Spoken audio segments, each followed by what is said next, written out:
berdasarkan hukum Indonesia. Oh, enggak bunyi begitu, Pak. Coba jangan menerjemahkan sendiri. Bukan, ya. ini bukan menerjemahkan. Jangan Tidak punya ijazah SLTA bisa lolos.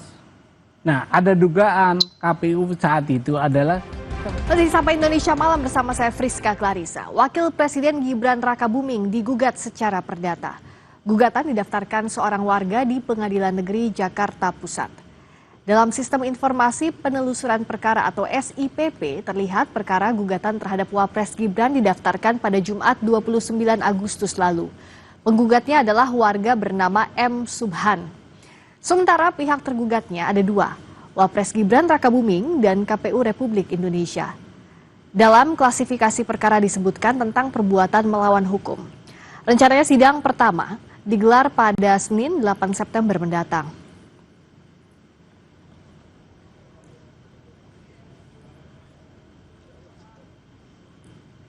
Mengapa Wapres Gibran digugat perdata? Apa yang menjadi perkaranya? Kita bahas bersama penggugat Wapres Gibran di Pengadilan Negeri Jakarta Pusat, Subhan Palal, dan juga Wakil Ketua Umum Bara JP, David Pajung. Selamat malam Pak Subhan, juga malam, David. Mbak. Selamat malam, Mbak Friska. Selamat malam, Mas David. Selamat malam, Subhan. Nah, kita akan tanyakan dulu ya ke Pak Subhan. Saya mau tanya dulu. Nah, klasifikasinya kan perbuatan melawan hukum. Spesifiknya apa yang dianggap perbuatan melawan hukum? Jadi gini, kita berangkat dari negara hukum. Maka semua penyelenggaraan negara harus diatur oleh hukum. Apa yang tidak sesuainya? Ya, yang tidak sesuai karena dalam undang-undang pemilu itu dipersyaratkan seorang wakil presiden atau presiden sekalipun harus minimum tamat SLTA, alia, SMA atau sederajat. Nah, presiden ini tidak punya ijazah itu. Ijazah SLTA nggak punya. Kalau di KPU apa tertulisnya waktu yang di KPU calonkan sebagai kalau presiden? Di KPU hanya tertulis SMA-nya 2 kali malahan, yaitu diselenggarakan di Singapura sama Australia. Yang di Australia itu yang disetarakan sama SMA itu Orchid Park Secondary School Singapura, yang Australia UTS Institute Sydney. Kalau dari hasil penelusuran Pak Subhan dan kawan-kawan itu tidak setara SMA? Gini, meskipun setara, tapi undang-undang tidak memberikan amanat itu. Amanatnya hanya tamat minimum riwayat pendidikannya SLTA atau SMA alia sederajat. Hanya itu. Saya tanya ke Bung David, ini dipersoalkan soal pendidikannya dianggap tidak memenuhi syarat SMA atau sederajat. Ya, jadi gini, Mbak. Ini kan kita sudah melangkah 10 langkah, terus kemudian kita mau menarik langkah lagi undur ya. Ini namanya mencari jarum dalam jerami ya. Artinya sesuatu tindakan yang sia-sia, yang begitu berat. Karena gini, ini kita mencoba membangun sebuah kekisruan dialektika yang tidak konstruktif. Karena pertama, Mas Gibran ini tamat, justru tadi sudah disampaikan oleh Mas Subhan sendiri kan, tamat di 2 tempat malah, dan tempat itu adalah tempat berkelas. Di Orchid Park Secondary di Singapura dan di Australia. Itu setara ya, setara, bahkan kalau kita mau menyetarakan dalam sisi kualitas ya bisa dipersandingkan lah kualitasnya seperti apa dengan misalnya SMA kita di Indonesia. Lalu kemudian yang kedua, Mas Gibran ini adalah mantan wali kota, di mana persyaratan administrasi ketika maju di pilkada wali kota, lalu kemudian maju ke pilpres lagi sebagai wapres, itu kemudian mengalami lagi satu proses di KPU ya. Jadi 2 kali proses itu. Rasa-rasanya kita ingin mendelegitimasi lembaga-lembaga sekaliber KPUD dan KPU Pusat jika ini dipersoalkan kembali, bahkan keputusan MK itu sudah memperkuat semuanya. Jadi memang nggak ada dasar, nggak ada legitimasi konstitusi, nggak ada legitimasi hukum, nggak ada legitimasi sosial, dan nggak ada legitimasi politiknya untuk mempersoalkan itu sebenarnya. Jadi dianggap gugatannya itu tidak berdasar kalau kata Bung David, Pak Subhan. Gini, Dasar dari sisi konstitusi, dari sisi undang-undang, dari sisi politik Ya, maupun Bung David, sosial. saya kasih ke Pak Subhan. Dianggap Bung David tadi katanya nggak gini. berdasar. Makanya konsepsi perbuatan melawan hukum itu ada perbuatan yang telah dilakukan. Kalau sebelum dilakukan kita nggak tahu itu. Nah, konsepnya perbuatan melawan hukum, ya itu tadi. Setelah perbuatan dilakukan. Nah, kalau misalnya gugatan perdata itu kan misalnya tadi, kata Pak Subhan dan kawan-kawan, itu tidak setara dengan SMA. Misalnya saat dibawa ke pengadilan sudah adakah bukti-bukti untuk menyandingkan itu? Gini, kalau tadi Pak David ya, Pak David. berbicara tentang penyetaraan. Penyetaraan itu oleh siapa? Apakah KPU punya kewenangan untuk itu? Nggak punya, di undang-undang nggak ada itu. Yang ada hanya tamat SMA, alia, atau yang sederajat.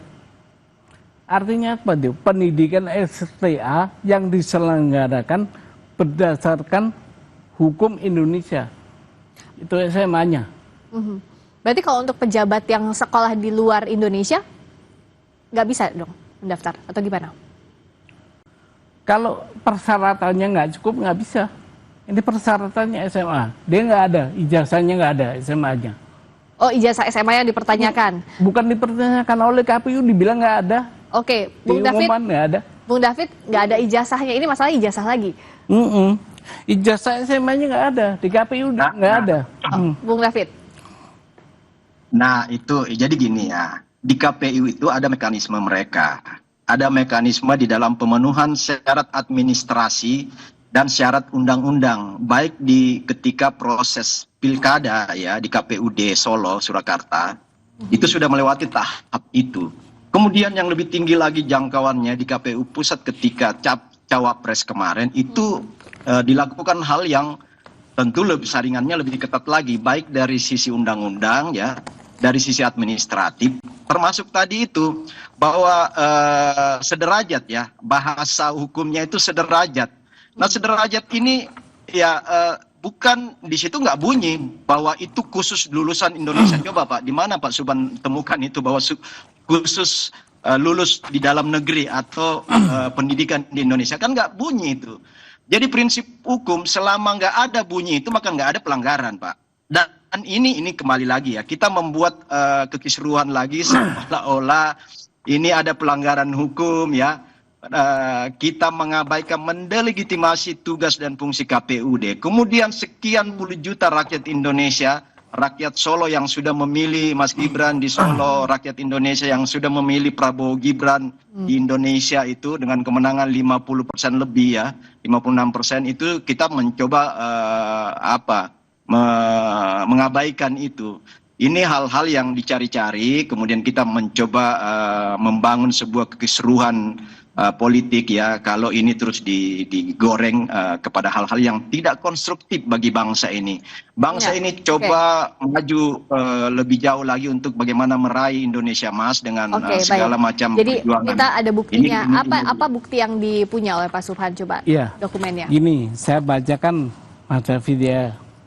Bunyi monggo. Pasal Undang-Undang Nomor 7 Tahun 2017 tentang Pemilihan Umum, Pasal 169 huruf R, junto pasal 13 Peraturan Komisi Pemilihan Umum Nomor 19 Tahun 2023 huruf R juga.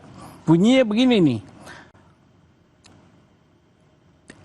Berpendidikan paling rendah tamat sekolah menengah atas, madrasah aliyah, sekolah menengah kejuruan, madrasah aliyah kejuruan, atau sekolah lain yang sederajat.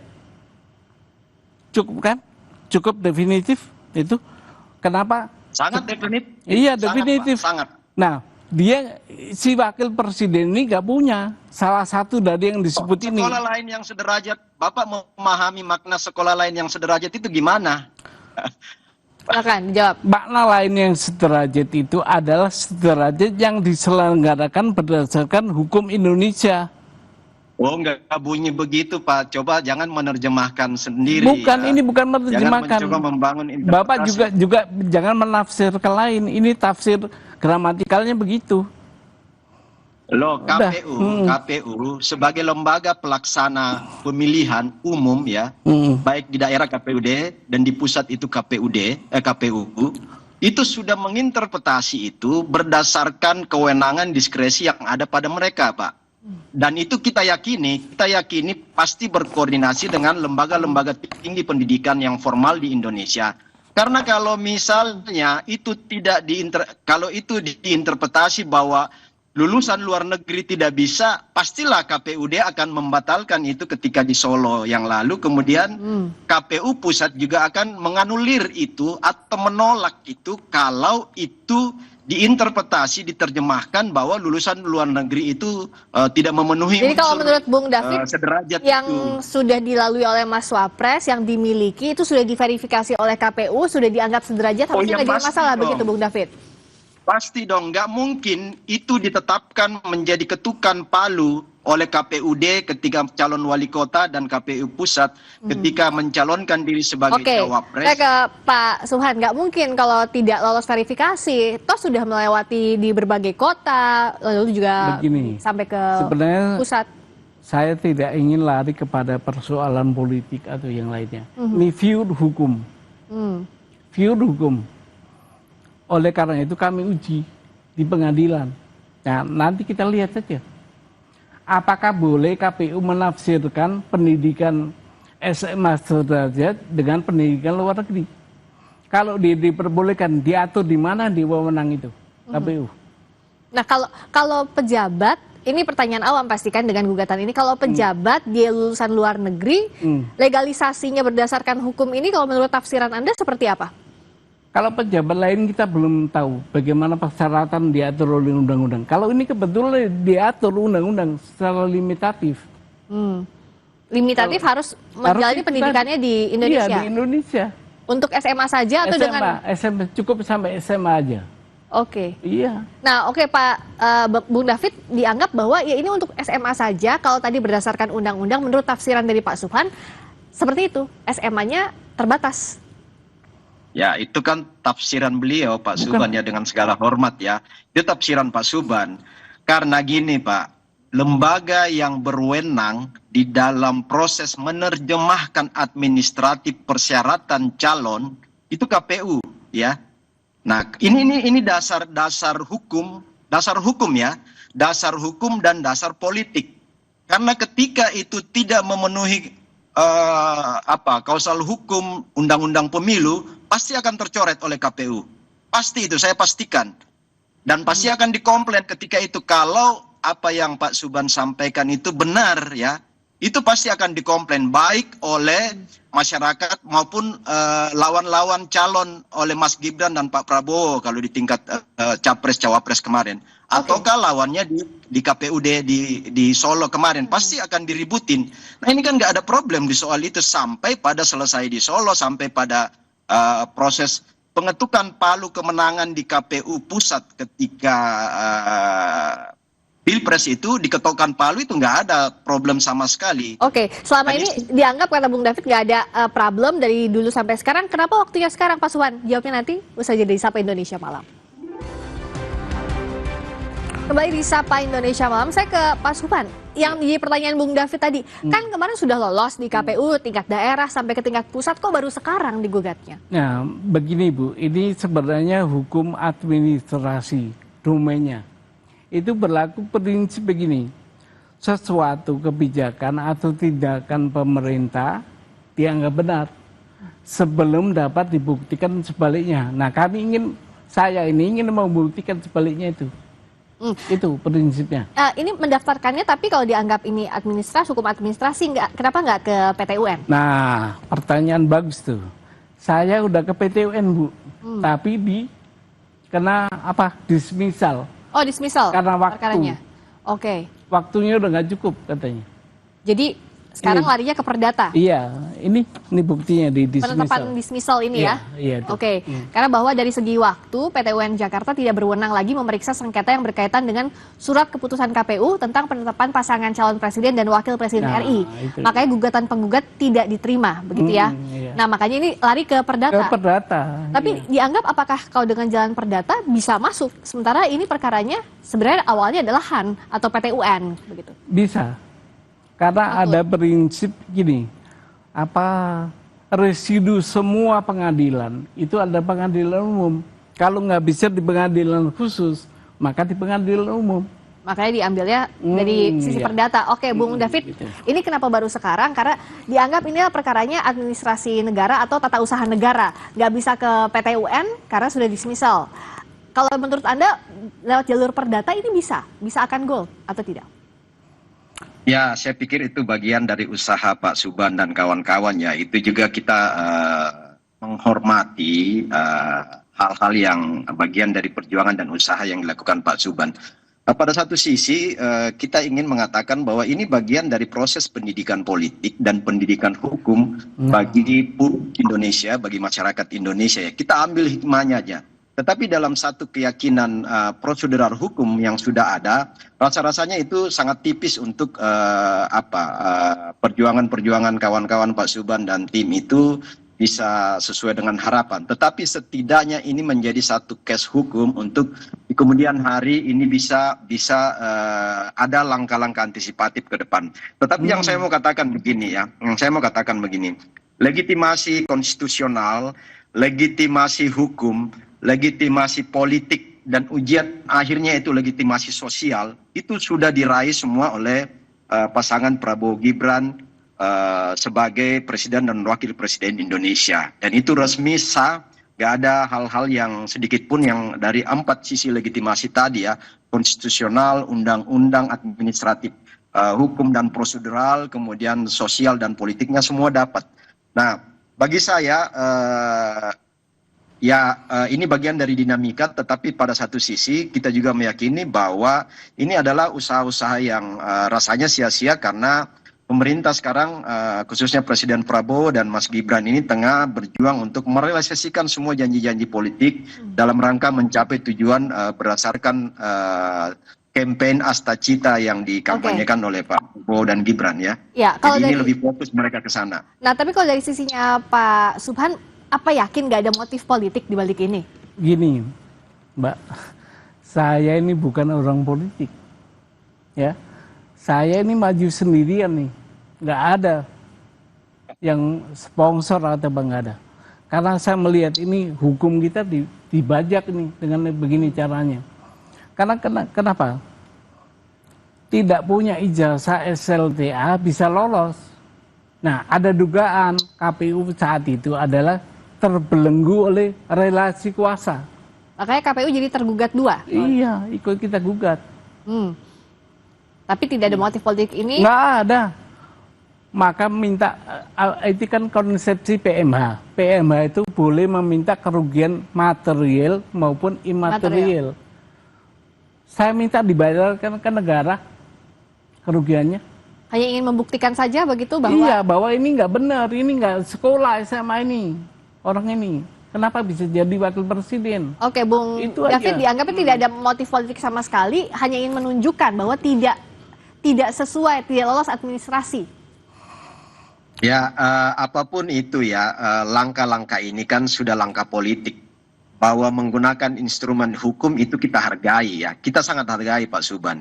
Ini adalah langkah politik Pak Subhan dengan menggunakan hukum sebagai instrumen atau tools.